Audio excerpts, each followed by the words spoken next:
The greatest truths of life are often found in the simplest and quietest human actions. Today, a friend of mine will explain it to you. Okay, picture a man at the absolute pinnacle of human achievement. He's conquered the world, amassed this staggering fortune, and totally secured his legacy in history. By every single societal metric we have, he has won the game of life. But beneath this flawless surface of ultimate success, his mind is unraveling into a dark, incredibly kinetic nightmare. Today in this explainer, we're diving deep into one of the most profound existential crises ever recorded, and it's drawn directly from Leo Tolstoy's deeply personal memoir, A Confession. You know, we are constantly sold this modern fantasy, right? Hustle harder, get the promotion, amass the wealth, build the perfect family, and then you'll finally find peace. But what if the exact opposite is true? What if reaching the very top of the mountain only reveals this terrifying empty void? Well, this was Leo Tolstoy's reality. Let's start with part one, the man who had everything. So by the time Leo Tolstoy hit 50 years old, he wasn't just well-known, he was globally famous. He was the author of immortal masterpieces. We're talking War and Peace, Anna Karenina. He was totally revered by high society, deeply respected by his peers, and widely considered a literal genius of his era. He had honestly achieved the ultimate human fantasy. I mean, his fame was off the charts. His wealth was growing autonomously in the background. He had a deeply loving wife, 14 children, and he possessed such insane physical health that he could just casually work for 10 hours straight or even keep pace with peasants working all day out in the fields. To put this into perspective, just consider the overwhelming scale of what the guy possessed.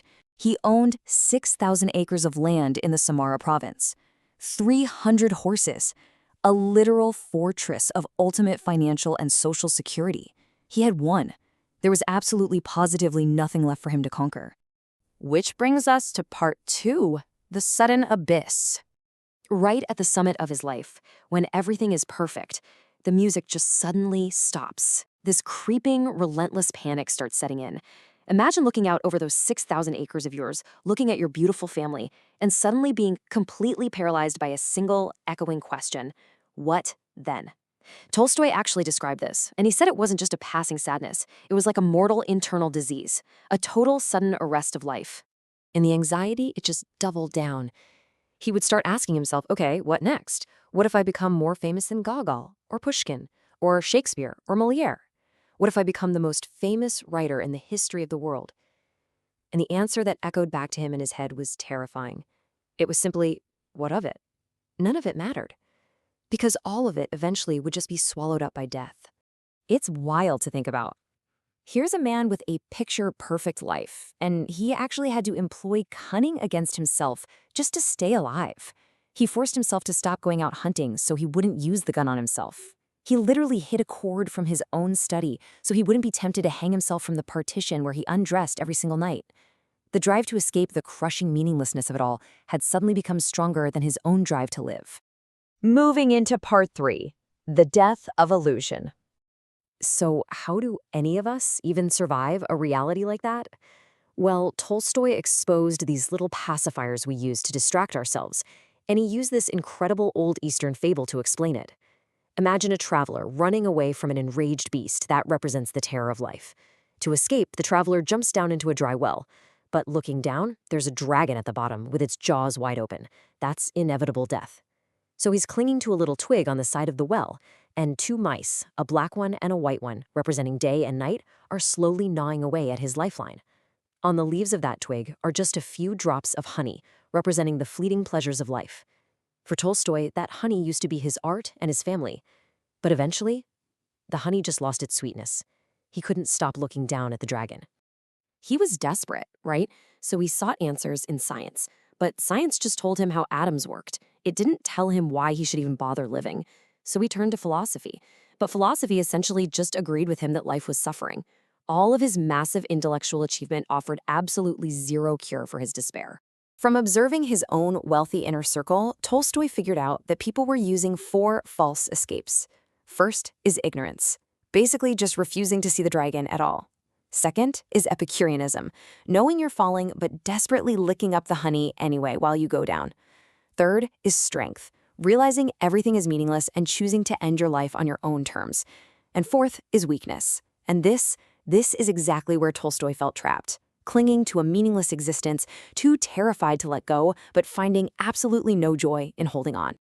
This takes us to part 4, the modern mirror. Now, you might be thinking, okay, that was 19th century Russia. What does that have to do with me today? But just look at the sharp contrast between the 19th century aristocrat relentlessly expanding his estates and the 21st century hustler chasing followers, scaling startups, and grinding every day just to avoid burnout. Sure, the tools have definitely changed, but the rat race? That is a completely timeless trap. Both are chasing endless accumulation, and both are ultimately going to crash into that exact same cosmic vacuum. Think about our modern idols for a second. Progress, extreme wealth, clout, that perfectly curated social media life. They're really just modern drops of honey. They are super sophisticated pacifiers. We're using endless ambition and societal praise to mask the exact same existential terror that nearly drove Tolstoy to hang himself. And finally, part 5, the radical awakening. So how did he survive? How did he actually crawl out of the abyss? Well, the thinker had to triumph over the artist. In sheer desperation, Tolstoy realized that looking for meaning among wealthy elites and highly educated philosophers was a total dead end. I mean, they were just as lost as he was. So instead, he completely shifted his gaze to the people he had spent his whole life ignoring, the poorest, most unlettered working masses. And he noticed something kind of incredible about these folks. Unlike his wealthy friends who were absolutely terrified of illness and death, the peasants faced suffering in the end of life with this quiet, enduring tranquility. So he asked himself, what did they have that he didn't? And he realized it was faith. But actually, scratch that, not faith in the sense of blind church superstition or dogma that conflicts with logic. He redefined it as an irrational knowledge. It was a grounded, lived reality that gave infinite meaning to a finite existence. It was literally the only thing that made life possible to live. Tolstoy realized that if he wanted to find true meaning, he had to completely flip his life upside down. He concluded that his ultra-wealthy lifestyle was essentially that of a parasite.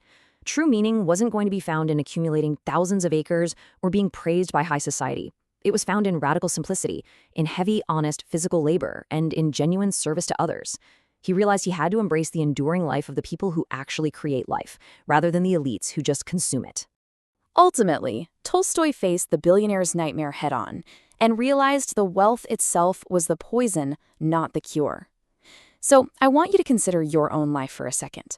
When you've achieved all your goals, when you've bought all the things you ever wanted, when the music of your success finally stops, what will keep you from the abyss?